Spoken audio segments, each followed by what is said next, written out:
नंगा होकर। दोस्तों कहानी शुरू होती है और हम देखते हैं पप्पू भकलंडी को, जो एक एक्वेरियम साफ कर रहा था। पर क्योंकि वो उसकी सफाई पूरा नंगा होकर कर रहा था, इसलिए उसका 9 इंच का हथियार वहाँ मौजूद सभी लोग देख लेते हैं, जिसमें बहुत सारे बच्चे भी थे। जिसके तुरंत बाद ही पप्पू भकलंडी को वहाँ से धक्के देकर निकाल दिया जाता है। आगे वो अपना सामान लेकर एक मछली की दुकान पर जाता है और वहाँ एक लड़की एलिस से कहता है कि मैंने वो एक्वेरियम वाला काम छोड़ दिया है। लड़की कहती है कि सीधा बोलना, उन्होंने तेरी घीण पर लात मार दी। पप्पू भकलंडी कहता है कि तुम शाम को क्या कर रही हो, लेकिन उसकी बात पूरी होने से पहले ही वो कहती है कि नहीं, मैं तुम्हारे साथ कहीं नहीं जाऊंगी। पप्पू कहता है कि ठीक है, फिर तुम मुझे थोड़े से स्नेल्स दे दो। अब वो लड़की जैसे ही स्नेल्स लेने के लिए पानी में हाथ डालती है, पप्पू भकलंडी कहता है कि मुझे एकदम नीचे वाले चाहिए। वो लड़की अपना हाथ टैंक में और अंदर डालती है, जिससे उसकी सफेद टी शर्ट गीली हो जाती है और क्योंकि उसने अंदर ब्रा नहीं पहनी थी तो उसकी चूचियां साफ साफ दिखाई देने लगती हैं। वहीं पप्पू भकलंडी का तो उसे देखते ही खड़ा हो जाता है, लेकिन फिर वो जैसे तैसे अपनी भावनाओं पर कंट्रोल करके वहाँ से चला जाता है। इसके बाद जब वो एक बंगले में स्विमिंग पूल की सफाई करने जा रहा था, तभी वो वहाँ पर उस घर के मालिक बाबू बड़ा बांस को देखता है, जो एक शानदार मालदार लड़की को अपने घर लेकर आता है और उसे बजाने के लिए सीधा अपने कमरे में ले जाता है। जिसके बाद पप्पू एक औरत के घर पर जाता है और उसके गटर की सफाई करने लगता है। दरअसल उस औरत के बच्चे ने अपनी मछली को गटर में गिरा दिया था।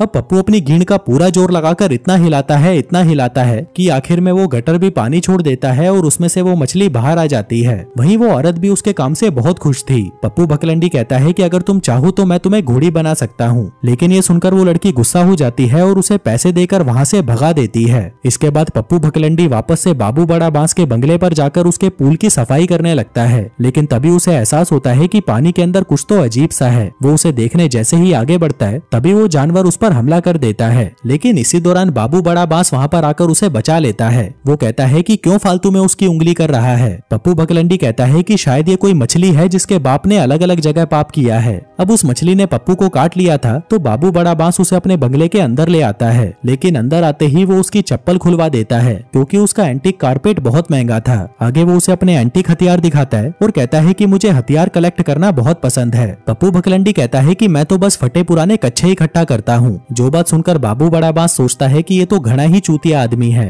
तभी पप्पू की नजर उसके एक्वेरियम पर पड़ती है। वो कहता है कि भाई ये टैंक तो बहुत ही महंगा होगा, ऊपर से इसमें जो लॉयन फिश है वो $50,000 की है। बाबू बड़ा बांस कहता है कि नहीं, ये 1 लाख की है, लेकिन मुझे इसकी कीमत से कोई फर्क नहीं पड़ता, क्योंकि ये मेरी फेवरेट मछली है। जो कहकर वो हगने के लिए चला जाता है। इसी दौरान उसका फोन बजता है, जिसमें एक लड़की बाबू बड़ा बांस से कह रही थी कि कल मैं न्यूयॉर्क वापस आ रही हूँ और मैं चाहती हूँ कि तुम मेरे ड्राइवर बनो, जिस काम के लिए मैं तुम्हें $25,000 दूंगी। अब ये बात सुनते ही पप्पू भकलंडी की फटकर 64 हो जाती है। वो उसे कहता है कि अब मुझे समझ आया कि तुम्हारे पास इतनी सारी लड़कियां कहाँ से आती हैं, तुम टैक्सी चलाते हो। बाबू बड़ा बांस कहता है कि हाँ यार, कभी कभी चला लेता हूँ। वो कहता है कि फिर तुम उन्हें यहाँ पर ले आते हो और उन्हें घोड़ी बना देते हो। बाबू बड़ा बांस कहता है कि हाँ, जब माल अच्छा मिलता है तो करना ही पड़ता है। पप्पू भकलंडी पूछता है कि ये कौन सी टैक्सी सर्विस है। वो बताता है कि भीड़ के लिंड मैं एक जिगोलो हूँ। पप्पू पूछता है कि ये क्या होता है। वो बताता है कि औरतें पैसे देकर मेरे से अपनी पिंकी पिटवाती हैं। पप्पू भकलंडी ये सुनकर हैरान रह जाता है कि इस साले को तो मजदूरी करने के पैसे भी मिलते हैं। पप्पू से पूछता है कि भाई तुझे ये नौकरी कहाँ से मिली। वो कहता है कि बस भाई चलते चलते मिल गई। आगे पप्पू भकलंडी अपने अपार्टमेंट में आ जाता है, जहाँ पर उसने बहुत सारी मछलियाँ पाली हुई थी।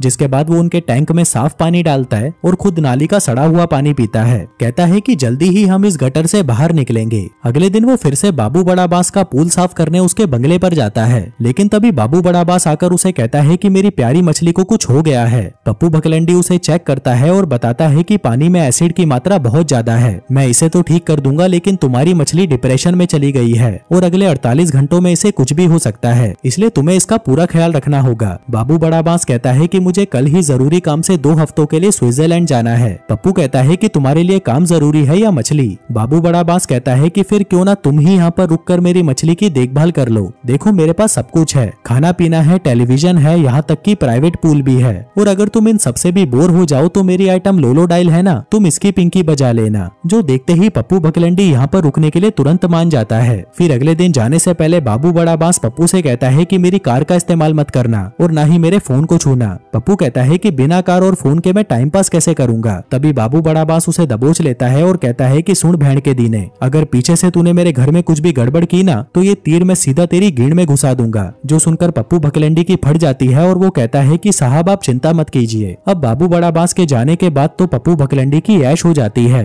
क्योंकि कुछ दिनों के लिए सही पर वो इस बंगले का मालिक बन चुका था। आगे वो वापस उस दुकान वाली लड़की एलिस के पास आता है और उसके सामने लंबी लंबी फेंकने लगता है। कहता है कि मैंने समुद्र के पास एक बड़ा सा बंगला लिया है और मेरे पास इतने पैसे हैं कि मेरी गली के भिखारी भी करोड़पति हो चुके हैं। लेकिन तभी एलिस उसे कहती है कि मैं तुम्हें फिर भी अपनी पिंकी नहीं दूंगी। जो सुनकर पप्पू भकलंडी उदास हो जाता है। इसके बाद जब वो घर में यूं ही घूम रहा था तभी उसे वहाँ पर 3 अलग अलग रिमोट दिखाई देते हैं। पप्पू उन्हें उठाकर उनके बटन दबाने लगता है, जिससे अलग अलग जगह पर टीवी ऑन हो जाते हैं। तभी आखिरी रिमोट का बटन दबाते ही एक सबसे बड़ा टीवी ऑन होता है और उसमें ठुकाई वाली वीडियो चलने लगती है। पप्पू उसे बंद करने की कोशिश करता है लेकिन वो बंद नहीं हो रहा था और तभी उसके दरवाजे की घंटी बजती है। वो दरवाजा खोलता है तो एक लड़की वहाँ पर कुकीज बेचने आई थी। पप्पू कहता है कि मुझे कुकीज खाने का कोई शौक नहीं, लेकिन तभी वो लड़की उस ठुकाई वाली वीडियो को देख लेती है और उसे कहती है कि मैं बाहर जाकर सबको बता दूंगी कि आप गंदी फिल्में देखकर मुट्ठी मार रहे थे। जो सुनकर पप्पू को ना चाहते हुए भी उससे वो सारी कुकीज खरीदनी पड़ती है। फिर थोड़ी देर बाद वो अपने लिए नाश्ता बनाता है और जब तक वो बनकर तैयार हो रहा था पप्पू के पिछवाड़े में चूल सी मचती है और वह बाबू बड़ा बांस के जूते पहनकर उसकी तरह उल्टा लटकने की कोशिश करता है, लेकिन तभी उससे वो स्टूल नीचे गिर जाता है। वहीं टोस्टर में रखी ब्रेड में आग लग जाती है और वो आग बढ़ते बढ़ते पूरे किचन में फैलने लगती है। यह देखकर पप्पू जल्दी से नीचे उतरने की कोशिश करता है और इस कोशिश में वो बाबू बड़ा बांस के लाखों के एक्वेरियम की गीड़ मार देता है। फिर वो जल्दी से खड़ा होता है और सबसे पहले वहाँ पर लगी आग को बुझाता है, जिसके बाद वो उसकी महंगी मछलियों को उठाकर उन सभी को अलग अलग जार में डाल देता है और सबसे महंगी वाली को वो मिक्सर में रख देता है। जिसके बाद वो वहाँ पर एक एक्वेरियम वाले को बुलाता है जो उसे बताता है कि इस एक्वेरियम को ठीक कराने का खर्चा $3 लाख आएगा। पप्पू की तो ये सुनते ही फट जाती है और वो कहता है कि 2 हफ्तों में मैं $3 लाख कहाँ से लाऊं? क्या ये पैसा मैं किश्तों में दे सकता हूँ? लेकिन वो आदमी उसे मना कर देता है। अब बेचारे पप्पू भकलंडी के पास कोई रास्ता नहीं था और तो और उसे बाबू बड़ा बांस के यहाँ पर आने से पहले कैसे भी करके उसकी सभी चीजों को पहले जैसा करना था। अब इस बारे में सोचते सोचते रात हो जाती है और पप्पू भकलंडी वहीं पर सो जाता है। लेकिन तभी अचानक बाबू बड़ा बांस का फोन बजता है। फोन की दूसरी तरफ एक औरत थी जो उसे कहती है कि मुझे तुम्हारा नंबर मेरी सहेली ने दिया, क्या तुम पैसे लेकर पिंकी बजाने का काम करते हो? पप्पू कहता है कि माफ करना पर मुझे ये फोन इस्तेमाल करने की इजाजत नहीं है। औरत कहती है कि क्यों ना तुम मेरे घर पर आ जाओ, बाकी की बातें हम वहीं पर कर लेंगे। वो कहता है कि नहीं, मुझे घर पर बहुत काम है। औरत कहती है कि इसके बदले में मैं तुम्हें $1000 दूंगी। जो सुनते ही पप्पू भकलंडी की आंखें चार हो जाती है और वो बाबू बड़ा बांस की गाड़ी उड़ाता हुआ सीधा उस औरत के घर पर पहुंच जाता है। वो उसके कमरे के अंदर जाता है जहाँ पर वो लड़की अपनी गुलाबी खोले उसका इंतजार कर रही थी। कहती है कि मेरी जान जल्दी से मुझे घोड़ी बना दो। लेकिन तभी पप्पू वहाँ पर मजदूरी करने की किताब पढ़ने लगता है। कहता है कि कुएं तक पहुँचने के लिए 2 बड़े बड़े पहाड़ों से गुजरना पड़ता है और जब कुआं मिल जाए तो सीधा उसकी गहराई में डूब जाना चाहिए। वहीं उसकी बातें सुनकर वो औरत बहुत ज्यादा गर्म हो जाती है और कहती है कि मैंने सुना है कि तुम्हारा औजार 9 इंच से भी ज्यादा लंबा है। मैं चाहती हूँ कि तुम अपना औजार मेरे खेत में गाड़ दो। जो कहकर वो उसे दबोच लेती है और वहीं पर चूसना शुरू कर देती है। लेकिन तभी उन्हें दूसरे कमरे से दरवाजा पीटने की आवाज आती है। पप्पू कहता है कि वहाँ पर कोई तो है। औरत कहती है कि वो बस मेरा कुत्ता है, वो तुम्हें कुछ नहीं करेगा। पर तभी अचानक वो कुत्ता दरवाजा तोड़कर बाहर आ जाता है और पप्पू के पीछे पड़ जाता है। लेकिन तभी वो औरत अपने कुत्ते को कमरे में बंद कर देती है और पप्पू को उसके पैसे देते हुए कहती है कि हम बाकी का काम फिर कभी कर लेंगे। इसके बाद पप्पू भकलंडी वहाँ से एक क्लब में जाता है जहाँ पर उसे एक मस्त माल लड़की दिखाई देती है। पप्पू उसके पास जाता है और उस पर लाइन मारने की कोशिश करता है, लेकिन वो लड़की उसे कहती है कि मुझे तेरे में कोई इंटरेस्ट नहीं। अब बेचारा पप्पू उदास होकर वहाँ से जाने ही लगता है, पर तभी वो लड़की उसे रोकते हुए कहती है कि कहीं बाहर चलें। जिसके बाद पप्पू उसे बाबू बड़ा बांस के बंगले पर ले आता है, जहाँ आते ही वो लड़की उसे चूसना शुरू कर देती है। पर तभी पप्पू उसे रोकते हुए कहता है कि पहले हम कुछ लेन देन की बात तो कर लें, मैं $1000 से कम नहीं लेता। लड़की पूछती है क्या मतलब? वो कहता है कि मैं तुम्हारी पिंकी बजाने का $1000 लूंगा। लड़की कहती है तुम मजाक अच्छा कर लेते हो, लेकिन रेट तो 5000 का है। पप्पू कहता है कि क्या तुम मुझे $5000 दोगी? लड़की कहती है कि नहीं बे चूतिए, तू मुझे देगा। पप्पू कहता है कि अच्छा मजाक है, चल अब मेरे $1000 निकाल। पर तभी वो लड़की उसे घुसंड मारती है और कहती है कि जल्दी से मेरे 5000 दे। वहीं पप्पू भी उसकी गिण पर मुक्का मार देता है, जिससे उस लड़की का दिमाग घूम जाता है और वो पप्पू भकलंडी को कुत्ते की तरह पेलने लगती है। वहीं अपना पप्पू भी उसका जमकर मुकाबला करता है, पर तभी वो लड़की उसे हवा में उड़कर लात मारती है और फिर उस मिक्सर में रखी हुई महंगी सी मछली को मारने की धमकी देती है। पप्पू कहता है कि प्लीज ऐसा मत करो, हम बैठकर मांडवाली कर लेते हैं। लेकिन तभी उस लड़की की नजर बाबू बड़ा बांस की फोटो पर पड़ती है। वो उससे पूछती है कि तुम्हारे पास इसकी फोटो कहाँ से आई। पप्पू कहता है क्योंकि ये घर उसका है, मैं तो बस यहाँ पर नौकर हूँ। जो सुनकर उस लड़की की फट जाती है और वह उससे माफी मांगकर वहाँ से निकल लेती है। फिर अगली सुबह पप्पू फिर से टूटे हुए सामान को जोड़ने के काम में लग जाता है। लेकिन इसी दौरान वहाँ पर एक कालिया दगड़ू दलाल आता है और पप्पू से कहता है कि अपुन को तेरी लाश दिख रही है। अपुन को किसी ने बताया कि तूने बाबू बड़ा बांस के घर की वाट लगा दी, लेकिन तूने तो उसकी पूरी ही गीड़ मार रखी है। पप्पू कहता है कि मैं उसके आने से पहले सब कुछ ठीक कर दूंगा, बस कहीं से पैसों का जुगाड़ हो जाए। कालिया कहता है कि शायद मैं इसमें तेरी मदद कर सकता हूँ। मुझे कल रात वाली लड़की ने बताया कि तू बड़े ठोकू किस्म का आदमी है। पप्पू कहता है कि मैंने उसे ठोकने की कोशिश की पर कुछ नहीं हुआ। कालिया कहता है कि मुझे तेरे अंदर वो दम दिखाई देता है जो एक ठोकू लाल में होना चाहिए। पप्पू कहता है कि अच्छा तो तू एक दल्ला है। कालिया कहता है कि दलाल नहीं मैनेजर बोल, और इस मैनेजर की मदद से तू बाबू बड़ा बांस से भी बड़ा बन सकता है। पप्पू कहता है कि नहीं थैंक यू, मेरे पास एक जॉब है, मैं फिश टैंक धोता हूँ। कालिया कहता है कि फिश टैंक धोकर तू सब कुछ ठीक कर पाएगा, और एक बात याद रखना बाबू बड़ा बांस का गुस्सा बहुत खतरनाक है। मेरे को याद है एक बार मैंने उसके कारपेट पर पानी गिरा दिया था, जिसके बाद उसने मेरे पिछवाड़े में पाइप डालकर पानी चालू कर दिया। साला 2 हफ्तों तक मेरे मुंह से पानी बहता रहा। जो बात सुनकर पप्पू की फट जाती है और वह पूछता है कि मुझे क्या करना होगा। कालिया उसकी गींड दबाता है और कहता है कि धंधे की जगह थोड़ी ढीली है, इसे टाइट करना होगा। इसके बाद वो उसे पार्लर ले जाता है और उसका मेकअप करवाता है, वैक्सिंग करवाता है और उसे पूरी तरह तैयार करके जिगोलो बना देता है। वो उसे कहता है कि अपने धंधे का सिर्फ एक ही असूल है, कभी किसी लड़की के प्यार में मत पड़ना। जिसके बाद वो उसे उसके पहले क्लाइंट के घर छोड़कर वहाँ से निकल जाता है। अब पप्पू उस घर के अंदर जाता है और तभी ऊपर से आवाज आती है कि जल्दी से आ जाओ मेरी जान, मैं ऊपर हूँ। पप्पू जल्दी से ऊपर वाले फ्लोर पर जाता है, लेकिन जैसे ही वो कमरे का दरवाजा खोलकर अंदर आता है तभी वहाँ लेटी एक औरत को देखकर उसकी फट जाती है। तभी वो औरत उसे कहती है कि मुझे पता है तुम क्या सोच रहे हो, तुमने आज तक इतनी खूबसूरत लड़की नहीं देखी होगी, अगर तुम मेरी सवारी करोगे तो तुम्हें बहुत मजा आएगा। पप्पू कहता है कि नहीं नहीं, शायद कोई मिस्टेक हुई है, दरअसल मैं तो एक छक्का हूँ और तुमने गलती से एक छक्के को बुला लिया। लड़की कहती है कि अरे यार, वो उंगली कर करके मेरी उंगलियां सूज गई हैं, इसलिए मेरे से गलत नंबर डायल हो गया होगा। अब पप्पू उसके साथ मजदूरी तो नहीं कर सकता था, इसलिए वो दोनों कोई चूतिया सा गेम खेलकर अपना टाइम पास करने लगते हैं। फिर अगले दिन पप्पू दगड़ू दलाल से मिलता है, जो उसे $5000 देते हुए कहता है कि भाई मानना पड़ेगा तेरे को, आज तक कोई भी टुनटुन को इतना खुश नहीं कर पाया जितना तूने उसे किया है। पप्पू कहता है कि अब बस यार, मैं ये काम और नहीं कर सकता। दगड़ू दलाल कहता है कि भीसड़ी के तेरे पास दुनिया का सबसे बड़ा हथौड़ा है, तो इसका इस्तेमाल तुम लड़कियों को संतुष्ट करने के लिए करो, नहीं तो मैं बाबू बड़ा बांस को बता दूंगा कि तूने उसके घर की क्या हालत करी है। पप्पू कहता है कि रुक जा भाई, मुझे थोड़ा सोचने तो दे। जो कहकर वो सीधा एक होटल के बाथरूम में जाता है, जहाँ पर उसका बाप गटर साफ करने का काम करता था। पप्पू से पूछता है कि पापा, अगर मैं पैसों के लिए किसी औरत की पिंकी बजाऊं तो क्या वो सही होगा? बाप कहता है कि ये तो बहुत अच्छा काम है, तुम्हारी माँ भी यही काम करती थी। पप्पू कहता है क्या? बाप कहता है कि तुम्हारी माँ किसी को भी चुन सकती थी, लेकिन उसने सिर्फ मुझे चुना और फिर उसने धंधा करना बंद कर दिया और मुझसे शादी कर ली। अब बेचारे पप्पू के पास कहने के लिए कुछ नहीं था, इसलिए वो सीधा दगड़ू दलाल के पास आता है और कहता है कि मैं ये काम करने के लिए तैयार हूँ। कालिया कहता है कि ये हुई ना बात, चल अब जल्दी से अपने अगले क्लाइंट के पास पहुँच। फिर थोड़ी देर बाद पप्पू अपने दूसरे क्लाइंट के घर पहुँचता है, जो थी ये लंबी सी औरत जिसका मुंह किसी को भी दिखाई नहीं देता था।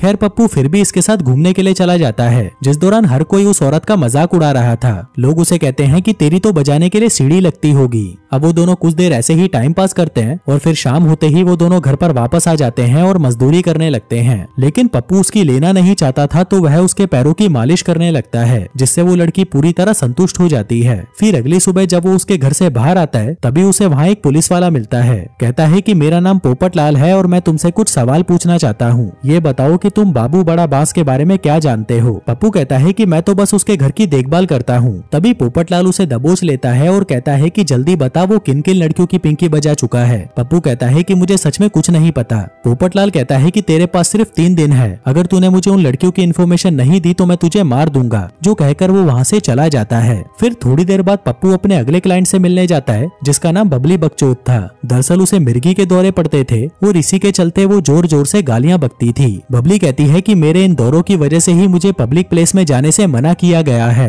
अब पप्पू उसे बाहर तो ले आता है, लेकिन बबली पूरे रास्ते सबको गालियां बकती जा रही थी। तभी पप्पू सोचता है कि ऐसी कौन सी जगह है जहाँ पर इसकी गालियों से किसी को फर्क ना पड़े। जिसके बाद वो उसे बेसबॉल गेम दिखाने ले जाता है, जहाँ जब दूसरी टीम के प्लेयर्स हार रहे थे तो बबली उन्हें गालियां बकने लगती है। कहती है कि ये सारे चूतिया खिलाड़ी हैं। वहीं उसकी गालियां सुनकर स्टेडियम में बैठे बाकी लोग भी उसका साथ देने लगते हैं और ऐसे करते करते पप्पू आज का पूरा दिन उसके साथ बिताकर उसे संतुष्ट कर देता है। फिर अगले दिन वो अपनी एक और क्लाइंट से मिलने जाता है, लेकिन इस लड़की को पता नहीं होता कि पप्पू एक धंधे वाला है, क्योंकि इस लड़की की सहेलियों ने उसे एक ब्लाइंड डेट बताकर यहाँ पर भेजा था। लड़की बताती है कि मेरा नाम केटी पेरी है। वहीं पप्पू को तो यकीन नहीं होता कि आज वो इतनी सुंदर लड़की की लेने वाला है। कहता है कि मैंने तो सोचा था कि तुम बाकियों की तरह अजीब होगी, लेकिन तुम तो बहुत खूबसूरत हो। केटी कहती है कि मेरी सहेलियों ने भी तुम्हारे बारे में ज्यादा कुछ नहीं बताया। पप्पू कहता है कि मेरी एक्वेरियम की दुकान है और मेरे पास बहुत सारा पैसा है, जो सुनकर केटी पेरी खुश हो जाती है। आगे वो दोनों घूमते फिरते हैं और खूब सारी बातें करते हैं। हम देखते हैं कि पप्पू बकलंडी को केटी पेरी के साथ बहुत अच्छा लग रहा था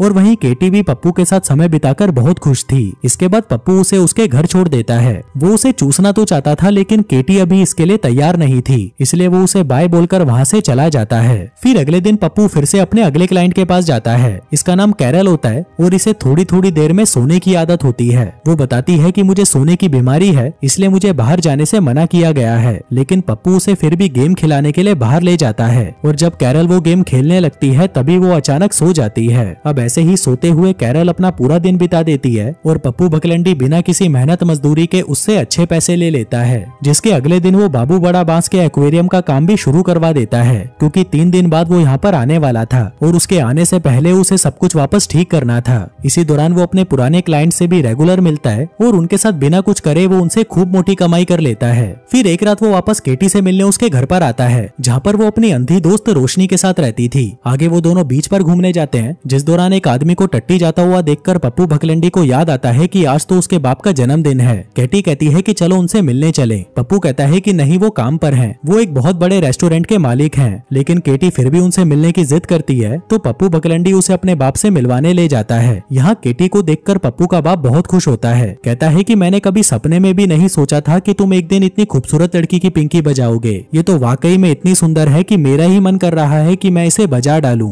तभी पप्पू कहता है कि अब हमें चलना चाहिए, पापा काम में बिजी हैं और हमें उन्हें डिस्टर्ब नहीं करना चाहिए। पर तभी उसका बाप कहता है कि तुम चिंता मत करो, मैं बिल्कुल फ्री हूँ। मैं इस खूबसूरत लड़की से बात करना चाहता हूँ जो आज रात मेरे बेटे के लिए घोड़ी बनेगी। केटी कहती है कि हम आपके लिए केक लेकर आए हैं, ये केक आपका फेवरेट है ना। पप्पू कहता है कि चलो अब चलते हैं, लेकिन केटी उसे मना कर देती है। इसी दौरान उस होटल का मैनेजर पप्पू के बाप के पास आता है और कहता है कि भीसड़ी के तू यहाँ पर क्या कर रहा है, जाकर गटर साफ कर। अब ये बात सुनते ही केटी समझ जाती है कि पप्पू बकलंडी उसे झूठ बोल रहा था। फिर उसके बाप के जाने के बाद पप्पू केटी से माफी मांगता है और कहता है कि मेरा बाप यहाँ पर सिर्फ गटर साफ करता है, लेकिन मुझे ये बात बताने में बहुत शर्म आ रही थी। केटी कहती है कि अरे यार, तुमको पता है मेरा बाप क्या करता है, वो एक एरोप्लेन इंजीनियर है। वहीं दूसरी तरफ पप्पू का बाप गटर साफ कर रहा था, तभी केटी वहाँ पर उसके लिए केक लेकर आती है, जो देखकर वो बहुत खुश होता है और कहता है कि ये मेरी जिंदगी का सबसे बेस्ट जन्मदिन है। इसके बाद जब पप्पू केटी को उसके घर पर छोड़ने जाता है, तभी जाने से पहले केटी उसे कहती है कि तुम्हारे पापा बोल रहे थे कि आज रात को तुम मुझे घोड़ी बनाओगे।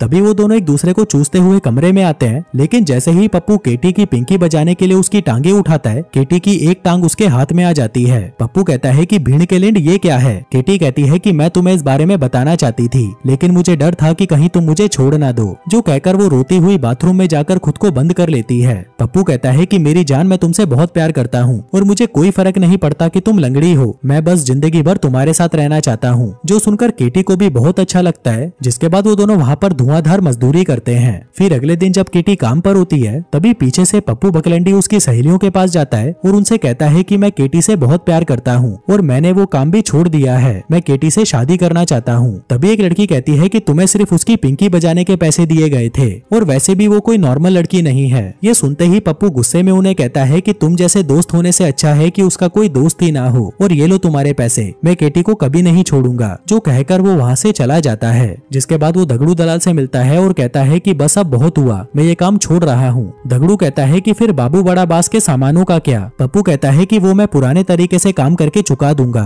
आगे वो केटी से मिलने जाता है, लेकिन वो उससे बहुत गुस्सा थी क्योंकि उसके दोस्तों ने उसे बता दिया था कि पप्पू एक धंधे वाला है। पप्पू से कहता है कि यार मैंने वो काम छोड़ दिया है। केटी कहती है कि मेरी लेने के लिए तुम्हें पैसे दिए गए थे, इससे ज्यादा मेरे साथ और क्या बुरा होगा। जो कहकर वो खुद को कमरे में बंद कर लेती है और पप्पू को वहाँ से भगा देती है। इसके बाद हम देखते हैं कि पप्पू वो धंधे वाला काम छोड़कर वापस से फिश टैंक की सफाई में लग जाता है, जिस दौरान वो बीच बीच में लोगों के गटर भी साफ किया करता था। लेकिन इतना सब कुछ करने के बाद भी उसके पास बहुत सारे पैसे कम पड़ रहे थे। वो टैंक बनाने वाले से कहता है कि भाई तुम किश्तों में पैसे ले लेना, लेकिन वो आदमी उसे मना कर देता है। तभी उसके पास बाबू बड़ा बांस का फोन आता है, जो उसे कहता है कि मैं परसों वापस आ रहा हूँ, अगर मुझे कुछ भी गड़बड़ मिली तो मैं तेरी गीड़ में बड़ा वाला बांस डाल दूंगा। जो सुनकर पप्पू घबरा जाता है और फोन काट देता है, लेकिन तभी उसका फोन फिर बजता है। दूसरी तरफ एक औरत होती है जो उसे कहती है कि मैं तुमसे अपनी पिंकी पिटवाना चाहती हूँ, जिसके बदले में मैं तुम्हें $50,000 दूंगी। अब इतने पैसे सुनते ही पप्पू बकलंडी तुरंत उसे हाँ बोल देता है और कहता है कि बस तुम अपनी पिंकी को तैयार करके रखो, मैं घोड़ा लेकर अभी पहुँचता हूँ। फिर उसी रात पप्पू उस औरत के घर पर पहुँच जाता है, जो साली वही माल थी जिसे कहानी की शुरुआत में बाबू बड़ा बांस बजा रहा था। तभी वो औरत पप्पू को देखकर उसके पास आती है और बिना समय गवाए उसका गन्ना निकालकर चूसने लगती है। लेकिन तभी पप्पू उसे ऐसा करने से मना कर देता है, कहता है कि तुम एक ऐसी माल हो जिसकी लेने के लिए हर कोई तरसेगा, लेकिन मैं किसी और से प्यार करता हूँ और उसे धोखा नहीं दे सकता।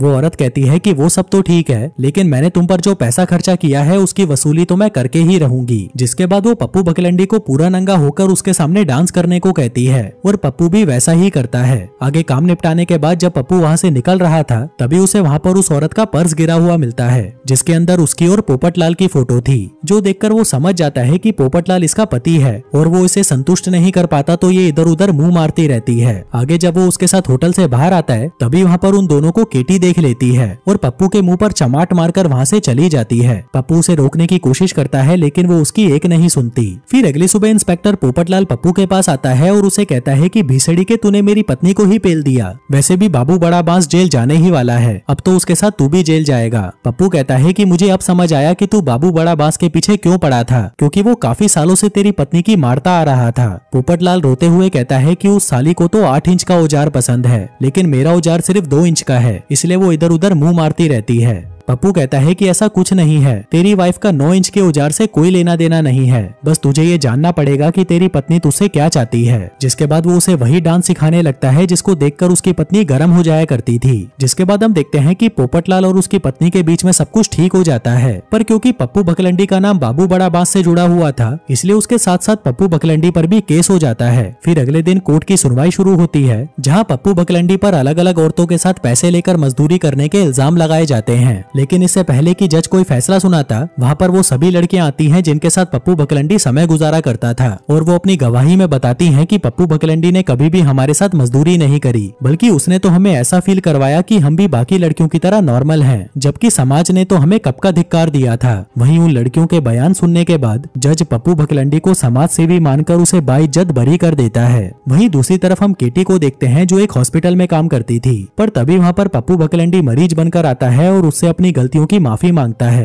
कहता है कि मेरी जान, मुझसे बहुत बड़ी गलती हो गई, मुझे पहले ही तुम्हें सब कुछ सच बता देना चाहिए था, लेकिन मेरी फटी पड़ी थी कि कहीं तुम मुझे छोड़ ना दो, पर विश्वास करो मेरी जान, मैं तुमसे बहुत प्यार करता हूँ। जो सुनकर केटी भी इमोशनल हो जाती है और उसे वहीं पकड़कर चूसने लगती है। फिर अगले दिन हम देखते हैं कि बाबू बड़ा बांस वापस न्यूयॉर्क पहुंच जाता है, और वहीं उसके घर पहुंचने से पहले ही पप्पू बकलंडी और सभी लोग मिलकर उसके घर को वापस पहले जैसा कर देते हैं। बस उसकी फेवरेट मछली टैंक में डालनी बाकी थी, लेकिन तभी वो अंधी रोशनी उस मछली का शेक बना देती है, जिसकी कीमत $1 लाख थी। वहीं पप्पू की ये देखकर फट जाती है। वो भागता हुआ मछली की दुकान पर जाता है और वही मछली खरीदकर कुत्तों की तरह भागता हुआ बाबू बड़ा बांस के घर पहुंचने से पहले ही उस मछली को उस टैंक में डाल देता है। तभी बाबू बड़ा बांस भी वहाँ पर आ जाता है और उसे देखकर सभी लोग छुप जाते हैं। वो कहता है कि तुम तो यार घर का अच्छा ख्याल रख लेते हो। पप्पू कहता है कि अब मुझे चलना चाहिए। तभी बाबू बड़ा बांस पूछता है कि ये क्या है, तुम यहाँ पर पार्टी कर रहे थे? पप्पू कहता है कि हाँ, तुम्हारे आने की खुशी में। जिसके बाद वो उस मछली के शेक को पीने लगता है और कहता है कि साला ये तो बहुत कड़क है। जिसके बाद वो अपनी फेवरेट मछली देखता है जो उसे ठीक लग रही थी, लेकिन तभी वो टैंक अचानक टूट जाता है। पप्पू कहता है कि मैं थोड़े दिनों के लिए जिगलो बना था, लेकिन मैंने तुम्हारे कस्टमर को छुआ भी नहीं और मैं ये एक्वेरियम को भी ठीक करवा दूंगा। जो सुनकर बाबू बड़ा बांस गुस्सा हो जाता है और उस पर एंटीक हथियारों से हमला कर देता है, लेकिन पप्पू किसी तरह से उनसे बच जाता है। आगे वो उस पर तीर से हमला करने लगता है, पर तभी वहाँ पर वो मोटी टुनटुन आकर उस तीर को अपने ऊपर ले लेती है। अब सबको लगता है कि वो टपक जाएगी, लेकिन उस मोटी को इससे घंटा कोई फर्क नहीं पड़ता। इसी दौरान वहाँ पर पोपटलाल आ जाता है और बाबू बड़ा बास से कहता है कि आखिर मैंने तुम्हें ढूंढ ही लिया, जिसके बाद वो उसे गिरफ्तार कर लेता है। तभी कबड़ में से रोशनी और कालिया बाहर आते हैं, जो काफी देर से वहाँ पर मजदूरी कर रहे थे।